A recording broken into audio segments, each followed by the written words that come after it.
Su señoría, con fundamento en el artículo 158 del Código Nacional de Procedimientos Penales, solicito que se impongan al acusado Tomás Boldemocho las medidas cautelares que se encuentran en la fracción primera y quinta del numeral 155 del Código antes citado, toda vez que esta representación social advierte la necesidad de cautela, pues del análisis de la carpeta de investigación es claro que existe un riesgo medio de sustracción, esto de conformidad con la fracción primera, segunda y tercera del artículo 168 del Código antes citado.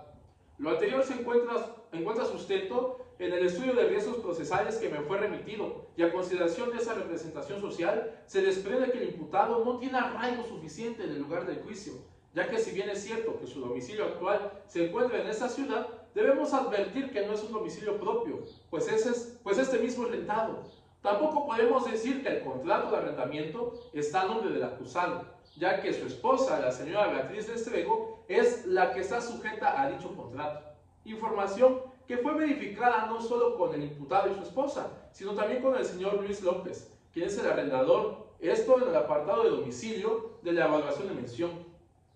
Por lo que hace al asiento de la familia, debemos advertir que el señor Tomás tiene un hermano, el señor Pedro Boldemocho, con quien mantiene constante contacto y una relación muy cercana, pues así nos lo refirió el propio imputado y su hermano. De esto debemos hacer mención que el señor Pedro reside de manera ilegal en San Antonio, Texas, destino que se encuentra fuera de nuestro país. De ahí que en el apartado de facilidades para abandonar el país de la misma opinión técnica, se desprende que el Instituto Nacional de Migración confirmó que el acusado ha intentado ingresar ilegalmente a dicho país en 2 ocasiones en los últimos años. Además, es el mismo imputado quien manifestó que dichos intentos fueron para poder ir a visitar a su hermano.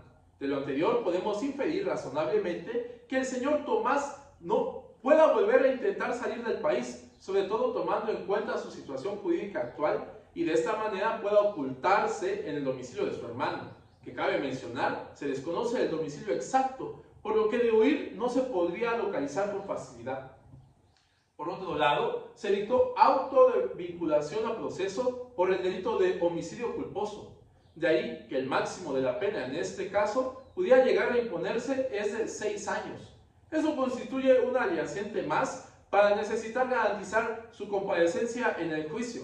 Asimismo, debemos mencionar que el imputado huyó del lugar de los hechos, pues cuando se percató de la situación grave en la que se encontraba la hoy víctima, primero se comportó agresivo con el esposo de la misma, pues comenzó a gritarle para instantes después huir del lugar. Información que se desprende del informe de puesta a disposición que elaboró la agente Miroslava Cantú y de la entrevista del ciudadano Juan Rulfino, esposo de la víctima. Incluso momentos antes de su detención, intentó huir sin completar la valoración médica. Fue insistente en quererse ir de la clínica, pues así lo refirieron personal del lugar al rendir su entrevista a la enfermera Janina Hoplin, así como en el informe de puesta a disposición. Es por todo lo anterior que esta Fiscalía solicita se imponga como primera medida cautelar la presentación periódica ante la Unidad de Medidas Cautelares del Distrito Judicial Puma, cada 15 días. Dicha medida, que resulta idónea, pues al presentarse de manera regular, se estará garantizando que permanezca en esta ciudad. Asimismo, esta medida es necesaria por ser la menos gravosa, ya que solo requiere que el imputado destine su tiempo únicamente cada 15 días para cumplir con el requerimiento, lo que la hace proporcional a no constituir una restricción que afecte en gran medida la realización de sus actividades cotidianas, pero que cumple con el propósito de que se asegure que comparezca al proceso. Como segunda medida cautelar, la prohibición de salir sin autorización del país, la que resulta idónea, ya que evita que pudiera llegar a escapar e ir con su hermano a Texas. Asimismo es necesaria, pues es la menos gravosa, ya que no se le prohíbe que pueda moverse en todo el estado de solidaridad, lo que la hace proporcional al no constituir una restricción que afecte en gran medida la realización de sus actividades, tanto laborales como familiares, pero que a su vez asegure que siga permaneciendo en este lugar de juicio. Por lo que esta representación social reitera su solicitud de que se imponga al imputado Tomás Boldemocho las medidas cautelares previstas en la fracción primera y quinta del artículo 155 del Código antes citado. Es cuanto. Su señoría, Esta defensa se pone en la solicitud hecha por la representación social, ya que contrario a lo manifestado, no existe peligro alguno a los fines del proceso. De ahí que el ciudadano Tomás Coldemocho debe llevar su proceso sin ninguna medida cautelar. Lo anterior encuentra sustento en que del análisis de la carpeta de investigación y en especial del informe de evaluación de riesgos procesales se puede advertir que por lo que hace al peligro de sustracción hasta este momento, la Fiscalía no ha demostrado con datos de prueba objetivos y suficientes que mi representado no tiene arraigo suficiente en esta ciudad. El solo hecho de que viva en una propiedad en arrendamiento no significa que pueda abandonarlo en cualquier momento, pues es en este estado donde mantiene vínculos afectivos y familiares, ya que es aquí donde ha vivido toda su vida y en los últimos 2 años ha residido en el domicilio ubicado en calle Chueca, número 231, municipio Gótico, el cual además fue fácilmente localizado por la unidad de medidas cautelares. Además, no vive solo, pues desde el 2020 vive en compañía de su esposa, la señora Beatriz Festrejo, y sus 2 hijos menores de edad, quienes dependen económicamente de él. Información que está plasmada en el informe de evaluación de riesgos procesales. De ahí que a pesar de que el contrato de arrendamiento efectivamente no se encuentra a nombre de mi representado, es precisamente Tomás quien se encarga de pagar la renta, por lo que huir significaría que toda su familia se quedara sin su hogar. De ahí que tiene razones suficientes para permanecer aquí. Pero no solo tiene vínculos afectivos en esta ciudad, sino que también es aquí donde tiene su única fuente de ingresos. Tanto de la entrevista que rindió como del informe de evaluación de riesgos, sabemos que trabaja como chofer de transporte público en la Ruta 69, con domicilio laboral en Avenida Águila, Colonia Búho, donde ha laborado durante los últimos 3 años. Esto es relevante porque en su entrevista el señor Tomás refirió que comenzó a trabajar en la Ruta 69 como cacharpo, es decir, como ayudante de conductor, en el que ahorró durante 3 años para poder adquirir la plaza de conductor con la que labora actualmente. Por lo tanto, es un trabajo al que ha dedicado muchos años y esfuerzo y que solo le permite mantener a su familia. Darse a la fuga significaría perder su empleo, lo que no solo afectaría gravemente su estabilidad económica, sino también la de las personas que dependen de él. Ahora, esta defensa no discute que el hermano de mi representado se encuentra viviendo en Texas. Sin embargo, no es objetivamente posible que pueda salir del país, no solo porque no cuenta con pasaporte ni visa, tal y como se establece en el apartado 8, facilidades para abandonar el país, del informe de la OMECA, información que fue confirmada con la Secretaría de Relaciones Exteriores, sino que además no cuenta con los recursos económicos para hacerlo, pues como se mencionó anteriormente, solo tiene una fuente de ingresos, con la que cubre gastos de su familia. Aunado a esto, la situación migratoria actual entre nuestro país y Estados Unidos hace prácticamente imposible que mi defendido pueda trasladarse de manera legal o incluso ilegal al extranjero. Por lo que hace al máximo de la pena que pudiera llegar a imponerse, no es aceptable considerar que por solo esta razón mi representado huiría, pues hablamos de un delito culposo, su señoría, que puede resolverse mediante un acuerdo entre las partes, por lo que no es seguro que se llegue a dictar una sentencia. Respecto a la supuesta huida por parte de mi representado, no corresponde afirmar tal cosa, ya que el señor Tomás, al momento del incidente, al igual que la víctima, sufrió lesiones, por lo que se trasladó a la Clínica 44, la más cercana al lugar de los hechos, en la que solicitó ayuda médica.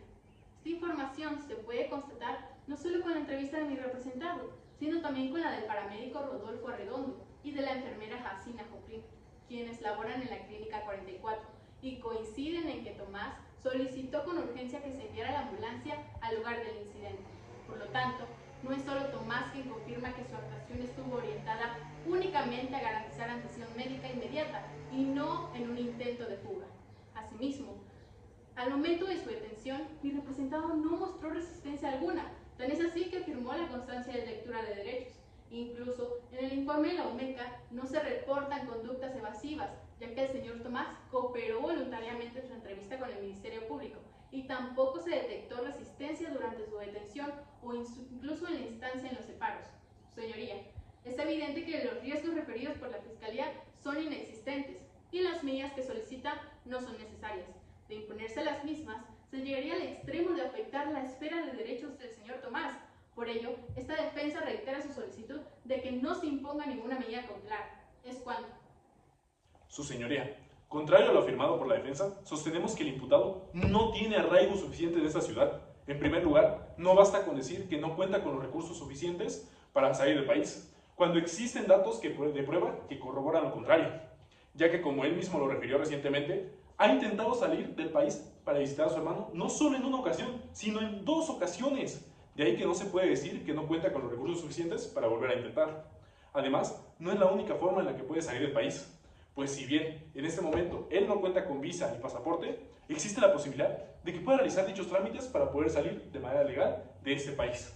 Por otra parte, si bien sabemos que el hermano del acusado se encuentra viviendo en Texas, la realidad es que se desconoce completamente su domicilio, ya que no brindaron mayores detalles al respecto, dato que ni la unidad de medidas cautelares pudo obtener y que el propio imputado no pudo proporcionar. Cabe recalcar que este dato es de suma importancia, ya que en dado caso de que el imputado intentara una tercera vez salir del país, es evidente que sería muy difícil localizarlo, además de que existe un riesgo de sustracción. La defensa alega que el imputado tiene dependientes económicos, sin embargo, lo hace basándose únicamente en el dicho del imputado, sin que exista algún otro dato de prueba que lo corrobore, como lo sería verificar la información con el registro civil, por lo que no se tiene la certeza de que esto sea cierto, lo que hace que su dicho sea simplemente insuficiente. Contrario a lo manifestado por la defensa, el señor Tomás, al momento de su detención, intentó huir. Esta fiscalía no controvierte el hecho de que se encontraba en la clínica 44 y que hay testigos que así lo refirieron. Sin embargo, estos mismos testigos también refirieron haber visto que el acusado se mostraba insistente en querer marcharse de este lugar. La defensa menciona que su intención era buscar y recibir una atención médica, pero ¿por qué una persona que intenta recibir atención médica querría retirarse de un lugar sin completar dicha atención? Tan es así que la única razón por la que no pudo irse fue porque los médicos de dicha clínica se lo impidieron. Ahora bien, el máximo de la pena. Resulta que es importante al considerar la imposición de medidas cautelares, y si bien se puede optar por un acuerdo entre las partes, hasta este momento no se ha solicitado tal acuerdo, por lo que se mantiene la existencia de riesgo de sustracción. Esta representación social reitera su solicitud de imponer las medidas cautelares solicitadas, ya que resultan ser necesarias, proporcionales y las menos lesivas. Es cuanto, su señoría. Esta defensa sostiene su postura. No existe peligro de sustracción el cual cautelar. En primer lugar, porque la Fiscalía basa su argumento solamente en conjeturas, las cuales no tienen sustento alguno en dato de prueba. Además, esta defensa advierte de que en caso de que mi representado llegara a tramitar tanto la visa como el pasaporte, la Fiscalía tiene la oportunidad de solicitar otra audiencia para la imposición de medidas cautelares, momento en el cual podrá sustentar su petición con datos objetivos y verificables, no en suposiciones como lo hace ahora. En segundo lugar, la Fiscalía alega que se desconoce el domicilio exacto del hermano de mi representado. Sin embargo, esto no implica que este dato se haya ocultado, pues del informe de riesgo se aprecia que únicamente se le preguntó en dónde vivía, sin mostrar intento alguno de localizarlo. Sin embargo, el señor Tomás Boldemocho está en la mejor disposición de proporcionar dicha información, puesto que ha colaborado a lo largo de la investigación, ya que es el más interesado en el esclarecimiento de los hechos. Por otra parte, se reitera que el señor Tomás sí tiene dependientes económicos, pues si bien en la carpeta de investigación no consta un acta de matrimonio, la realidad es que no es la única manera de acreditar esta información, ya que el mismo imputado nos la proporciona. ¿Y quién mejor que él, que conoce su realidad familiar y la destinación de sus ingresos, por lo que al ser esta información tan personal no puede ser desestimada? Por lo que hace al máximo de la pena, la propia jurisprudencia de nuestro máximo tribunal ha establecido que la pena máxima, considerada de manera aislada, no puede ser fundamento para presumir un riesgo de sustracción, ya que ello vulnera la presunción de inocencia reconocida en el artículo 20 constitucional y en la Convención Americana sobre Derechos Humanos. Sirve de apoyo la jurisprudencia con registro digital 2018-45-9, de la que se advierte que el factor relativo al máximo de la pena no debe ponderarse de manera aislada, sino en conjunto con otros datos objetivos, por lo que su imposición, con el solo argumento de la penalidad, es una postura sin justificación alguna. Aunado a esto, el asunto también puede llegar a resolverse por un procedimiento abreviado. Por todo lo expuesto, esta defensa reitera su solicitud en que no se imponga ninguna medida cautelar al señor Tomás Boldemocho, en virtud de que no se acredita peligro de sustracción. La imposición de medidas cautelares en ausencia de tal presupuesto implicaría afectación indebida a la esfera de derechos de mi representado, vulnerando el principio de presunción que lo ampara hasta ahora, así como el principio de excepcionalidad que rige la aplicación de medidas cautelares. Es cuanto.